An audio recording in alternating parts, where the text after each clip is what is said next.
What's good with YouTube? Y'all already know Big Flacco with a convict's perspective, where I'm gonna smash, dash, slide on through with that little bit of energy.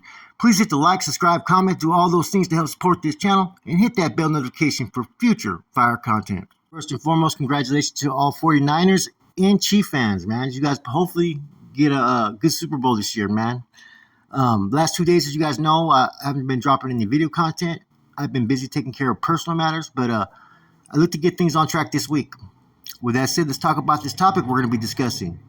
High Desert State Prison, okay? The ISU is conducting an investigation for deadly force that was administered by correctional staff. Thursday, January 25th at approximately 1:40 p.m., correctional staff observed Alvaro Amaral stabbing another incarcerated individual. Staff quickly respond, first issuing verbal orders to stop and get down, which were ignored. A warning shot from a Mini-14 was fired, which had no effect. When he continued, staff fired additional rounds, hitting Amaral. Life-saving matters, but at 2:09, at the on-site medical facility, he was pronounced deceased. Now, Amaral was most recently admitted to CDCR from Santa Cruz County on October 27, 2021 to serve a life with the possibility of parole for first-degree murder, attempted first-degree murder, attempted second-degree murder, carjacking, possession or ownership of a firearm by a felon or addict, and possession of ammunition by a prohibited person, all as a second striker. Now, Alvaro is actually a Southsider, an Upstate Sureño from San Jose. He actually killed an individual that was from his gang named Kevin Medina Lopez, who was also from San Jose. But the killing actually happened in Santa Cruz County. After he killed Alvaro killed Kevin, he in turn also turned the gun on two other witnesses, which were females. He actually tried to shoot one of those females as well. Now, apparently, Amaral was sitting behind Medina Lopez when he shot him from behind, after they pulled over into a secluded area. Prior to this, they had been drinking, smoking methamphetamine, smoking weed, up there in Santa Cruz, just basically partying with two females, which, like I said, there was two females there. One of them, I think, got hit with a bullet in the process of this incident. He actually pulled the dude out the car and even shot him some more. So, like I said, Downer was showing that he was about that action and was willing to kill actually both these females that were witnesses. Now, the reasons why they say that he actually was killed was he had sexually assaulted a high-ranking gang member's girlfriend. I repeat, the reason why he committed this act was this individual had allegedly assaulted a high-ranking gang member's girlfriend. He was sentenced to about, I think, 115, 125 years, about, 2 years ago.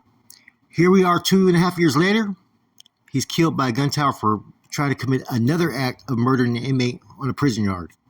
Now, apparently this individual was doing a removal on one of the prison yards and was going for broke, right?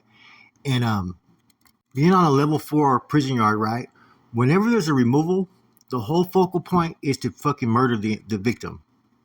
Right? It ain't just to remove him off the yard. It ain't just to fucking leave him with a puto mark. It's to basically murder that victim.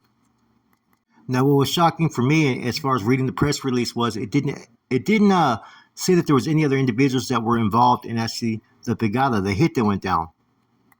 And with how prison gangs now operate, right? When they send you in to do a removal, they're sending at least 2 individuals to make sure that the job gets done. Now, I'm reading this press release, man. It kind of was perfectly written. It almost feels like they had this as a copy, a template to write whenever they get into these situations to pretty much cover their ass, because it basically shows that they covered all angles so that nobody could sit there and question what happened. Now, the officer involved is on paid administrative leave, right? Now, this is the 3rd person who's been killed in High Desert by the gunner in less than a year and a half. Previously, the Carnal Armando Quinn and then the other homeboy from out there in Tulare County were the ones that were involved in a stabbing when they tried to remove an individual named Grumpy from Gilroy. Both of them were killed. Everybody listening, right? What you don't know about prisons is that there's no such thing as a warning shot. They don't have to do a warning shot. The fact that they do it is to pretty much cover their ass more if an inmate is killed. Now, we've discussed a lot lately, the last few years, about, the risk of going to prison, and, you may end up having to kill somebody, or you may get killed yourself just for the smallest infraction, right? But the one thing we forgot to mention, that in the heat of battle, whether it be a fucking riot or someone doing a pegada removal, at any moment, that gunner can also take your life. And the fact that you don't hear about it as much anymore it gives these inmates who do these pegadas or do these removals the incentive that, oh, they can go kill somebody, they're not going to get shot. See, in the 90s and 2000s, there was a lot of inmates that were getting shot. It was hard to do a pegada without putting yourself at risk. They were going to fire a live round, guaranteed, every time. Nowadays, the administration have pretty much cut back, and I think a lot of that is because of social media and the attention on prison-related shootings by correctional staff. Right? Every time there's one, they're going to be under extreme scrutiny. So a lot of officers rather not use lethal force if they don't have to.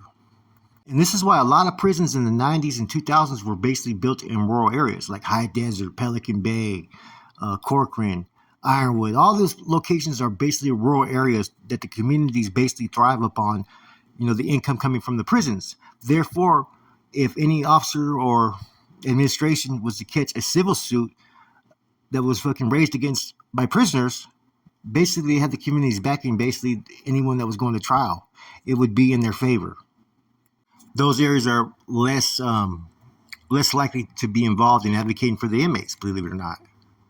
That's why they've always had locations like that: High Desert, Susanville, Ironwood, Blythe, all these locations, right? Because without these prisons, a lot of these communities would suffer. Therefore, you think they're going to have a position of advocating for the inmate if it's to go into a civil trial or anything? Nah, very unlikely. Anyways, this individual Downer, as you can tell, man, he was with it, man. He was ready to make that full sacrifice. And there's a lot of individuals out there that are at that turning point in life where they could either make that change or they could be fully committed. To commit a murder at 30 years old and to still be involved in the street gang aspect of things, right?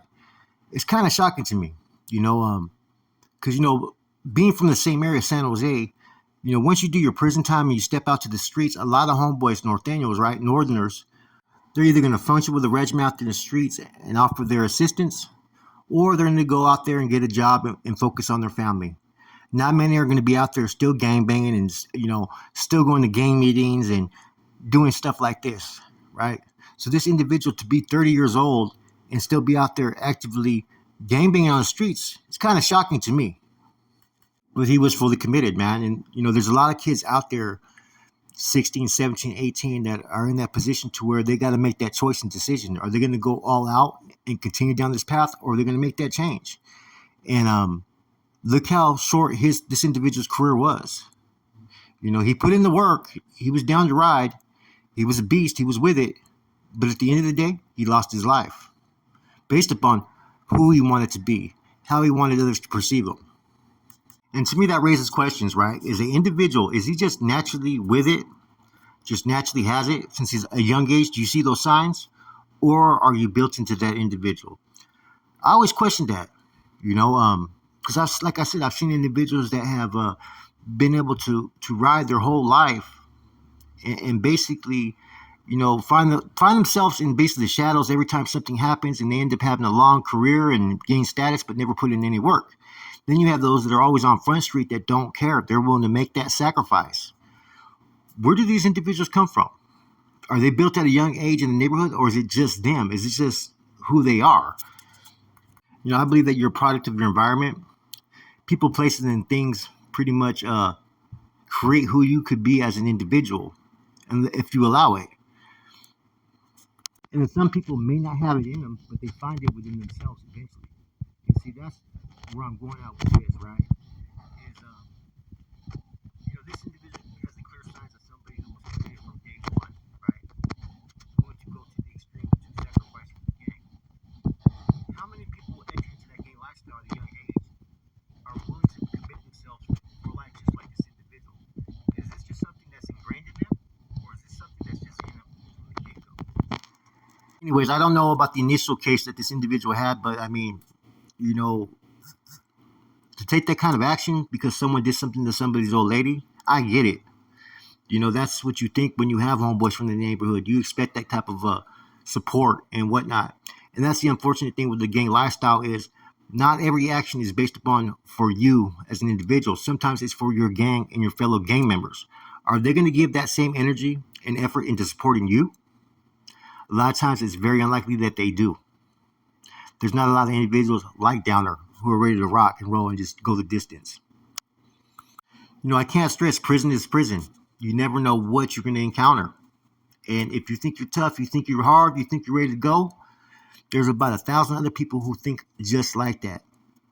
Anyways, guys, I'll be dropping some more content, man. I hope you guys enjoyed this spill. I tried to take a little bit different angle, man. With that said, it's your boy Flacco, A Convict's Perspective. Stay tuned. Look for content on my other channels as well as this one today. That's it. I'm gone.